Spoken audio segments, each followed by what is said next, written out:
저 피청구인 최재훈 대리인 율촌의 서영석 변호사입니다. 짧게만 마무리하도록 하겠습니다.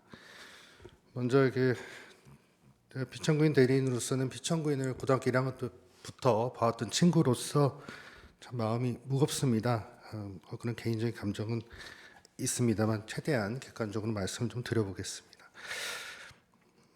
청구인은 피청구인이 이 사건 수사 과정 그리고 이를 설명하는 자리에서 헌법을 위반하고 법률을 위반하였다고 주장하며 탄핵 심판을 청구하면서 피청구인에 대해서 검사의 직책을 박탈해야 된다고 주장하고 있습니다.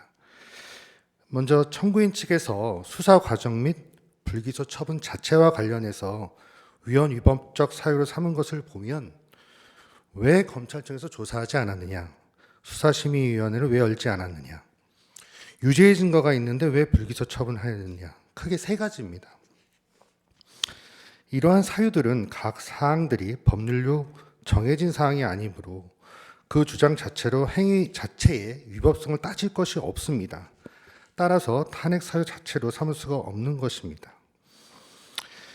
특히나 불기소 처분이 부당하다고 주장하는 것은 검사의 준사법적 판단에 대한 이의를 이유로 탄핵을 주장하는 것으로 탄핵 사유가 될 수 없으니 명백한 부분이라 하겠습니다.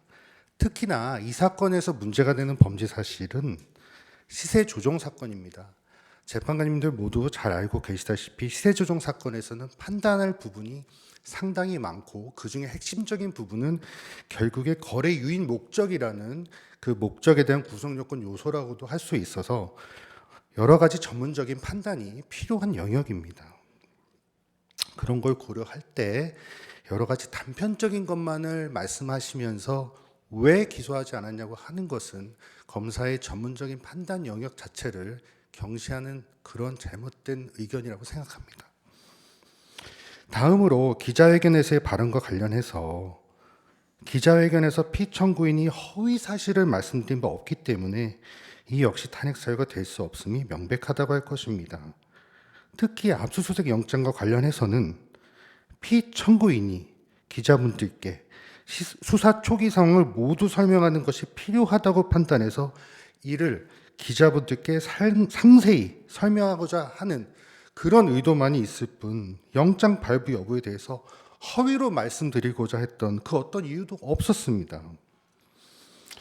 가사 백보를 양보해서 그 설명에 다소 부족함이 있어서 기자분들께 혼란을 드린 부분이 있었다고 하더라도 이를 피청구인의 파면을 정당화할 수 있을 정도로 중대한 헌법이나 법률 위반으로 볼 수 없음은 너무나 명백한 것입니다.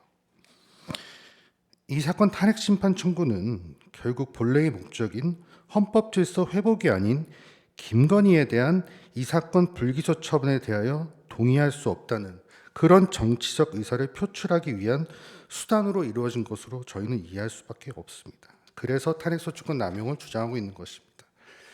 검사의 준사법적 판단에 대해서 탄핵이 남용된다면 검사로서는 의회 다수 세력이 원하는 수사 결과를 내놓지 않으면 탄핵소추를 당하여 직무가 정지되는 그런 위험에 노출되게 되어 엄정한 판단에 상당한 부담을 느낄 수밖에 없을 것입니다. 이러한 상황 자체가 사법 질서를 흔드는 매우 심각한 헌법적 위기를 초래할 수도 있다는 것이 대리인의 의견입니다. 특히나 우리 헌법은 국회에 공직자 직무 정지 권한을 부여하고 있지 않습니다.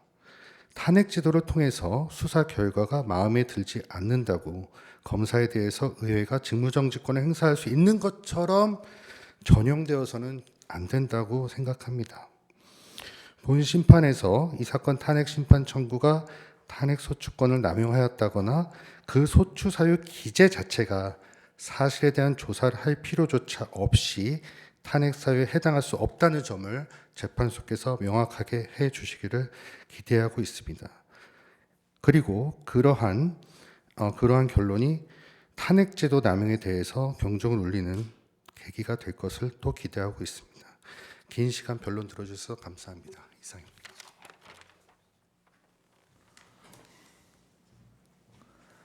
예.